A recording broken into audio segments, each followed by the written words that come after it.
kita mesti pahami bahwa nantinya mah agama itu kemana porsinya ini? Apakah kepada ritual sungsab-sungsab itu? Apa gada-gedek agama itu? Atau bermasyarakat? Saya yakin bahwa agama Islam adalah untuk membangun keharmonisan masyarakat. Paham Pak? Persahabatan, gotong royong, kerjasama, keharmonisan, ya kerukunan hidup bermasyarakat, kebahagiaan, kebersihan, saling menghormati, kan seperti itu. Nah, itulah makanya dalam sholat ini perlu kita telaah bersama, tujuannya untuk membangun kebersamaan, untuk keharmonisan, kerukunan masyarakat semuanya. Nah, untuk membangun keharmonisan masyarakat ini, nanti itu pembelajarannya dari sholat.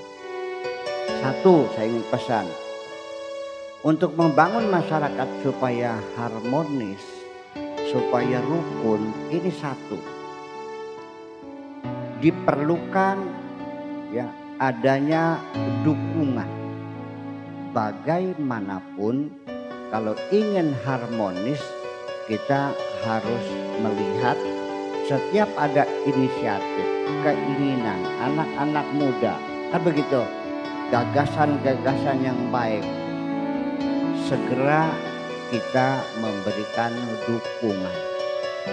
Kalau dengan materi silahkan syukur, kalau tidak ya dengan tenaga, kalau tidak ya dengan pikiran, kalau tidak ya dengan mulut, kalau tidak ya dengan sikap yang positif.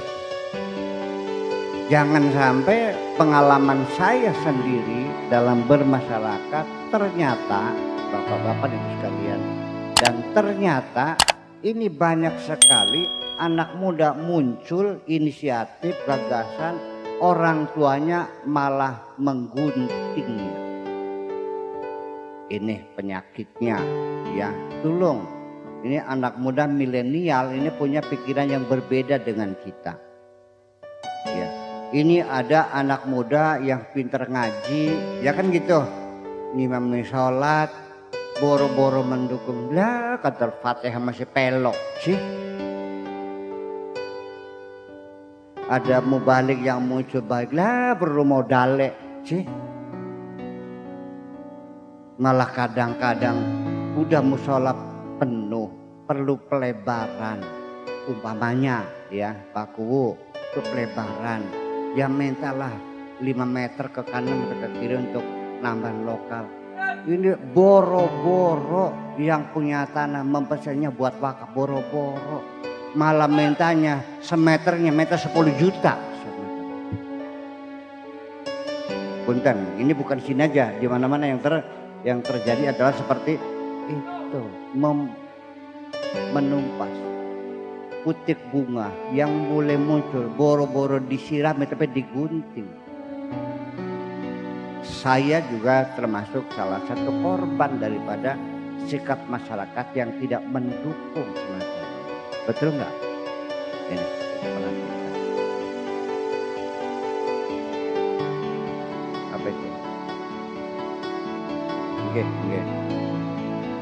Iya, bapak-bapak dan ibu-ibu sekalian, ini kita punya anak bercita-cita pengen jadi dokter, nggih, mangga, pengen jadi dokter, mangga lagi mangga. Ya bagaimanapun, punten, saya mau nanya nih, istri kita, rabine sampean, ikhlas enggak dikobok-kobok sama dokter lelaki? Bahagia. Para kiainya bilang ya itu kan darurat. Oke, saya sepakat ada hukum darurat. Tapi izinkan saya bertanya, sampai kapan daruratnya? Nah, nah, apakah ada inisiatif dari umat Islam untuk mendorong anak-anak perempuan masuk ke kedokteran, ambil spesialis kandungan? Sudah ada belum? Di mana adanya? Ini kan ada NU, ada Muhammadiyah, ada Al-Wasliyah, ada apa lagi? Al-Irsyad, ada lagi. Banyaklah. Nah, kenapa tidak bikin program bidang pendidikan, ya kan gitu, supaya darurat ini diatasi. Jangan kepenak karena mumpung boleh makan daging babi di hutan, enggak ada daging kambingnya, diterusin makan babinya, ya nggak boleh dong. Sementara boleh nyambung hidup, tapi kita berusaha mencari makanan yang halal, seperti itu. Nah, kalau ada macam begitu, ya jangan dibiarkan. Yang bapaknya tukang macul, anaknya jenius, dibiarkan. Terlalu banyak bakat-bakat terpendam karena masyarakat tidak punya sikap mendukung hal-hal yang positif. Paham? Nah, itu dibina di dalam, makanya supaya saling kenal, saling tahu, makanya sehari 5 kali bertemu. Nah, kalau orang rajin bertemu masyarakat tiap hari, siapa yang sakit tahu, betul nggak? Siapa yang pergi tahu, siapa yang datang tahu, siapa yang mati tahu. Gini, ada orang Islam tangganya mati nggak tahu. Habis mati, kapan seminggu kita beli burung, yang sini blok berjamaah barangnya. Karena kamu nggak pernah bertemu dengan masyarakat, itu yang persoalannya. Nah, yang kedua adalah atensi. Atensi itu keharmonisan dalam bermasyarakat sama dengan keharmonisan kita rumah tangga. Jangan dikira atensi itu tidak penting. Al-ihtimam bahasa Arabnya itu penting sekali. Sok nanya sama orang perempuan, dia sudah belajar masak, masaknya enak, sedap masakannya. Suaminya habis makan leg, terus pergi tanpa sekalimat pun memberikan sanjungan. Saya nanya, mangkal beli bu? Masya Allah, saya bersusah payah, tidak ada perhatian sama sekali. Bayangkan, betul nggak? Ini perlu. Makanya di dalam sholat itu kita bukan hanya bagaimana menghadap Allah, kita juga melihat teman kita sebelah kanan, sebelah kiri. Kalau kita kemunduran, kita maju. Kalau teman kita mundur, kita anjurkan maju. Kan begitu.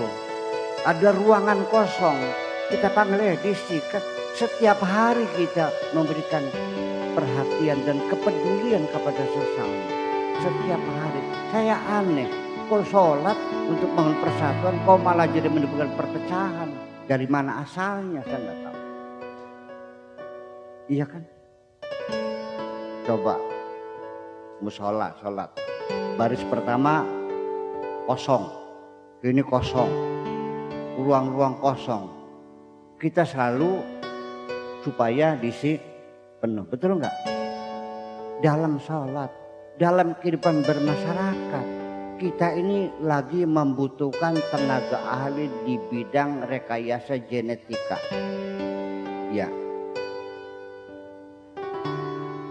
butuh teknologi biologi, perlu pengembangan pertanian. Tidak ada ahlinya, kita terpaksa memanggil orang Jerman, betul nggak? Anak-anak kita hanya sekolah ekonomi semua. Iya. Kenapa? Kekosongan. Mungkin desa kekosongan kurang lebih. Iya, susah nyarinya ini. Lah kenapa kita punya posisi kosong dibiarkan? Sholat tiap hari tidak boleh ada ruang yang kosong. Nah, itulah makanya perhatian. Kalau orang tiap hari sholat, teman yang datang kan kita nanya, mana dulekah? melaras sih dinang dulek lagi ya. Bakas Sugi Abdullah itu didulek bisa kata kalau sakit. Ada penasaran, ada perhatian. Oh lagi sakit gitu. Ini keharmonisan rumah tangga ini harus kita bangun dengan sendirinya. Kalau kita bangun, curanmor hilang, begal hilang.